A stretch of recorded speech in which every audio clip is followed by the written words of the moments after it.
అందరికీ శుభోదయం. నా పేరు జి దీక్షిత. కేవి పాఠశాలలో 6వ తరగతి చదువుతున్న విద్యార్థిని. భాషా భాగాలు 5 రకాలు. నామవాచకం, సర్వనామం, విశేషణం, క్రియ, అవ్యయం.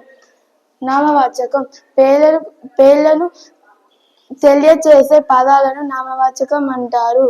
ఉదాహరణ: రామయ్య, తోట, చెట్లు మొదలైనవి.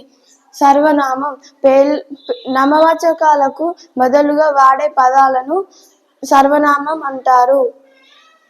ఉదాహరణ: వాడు, ఈమె, నేను మొదలైనవి.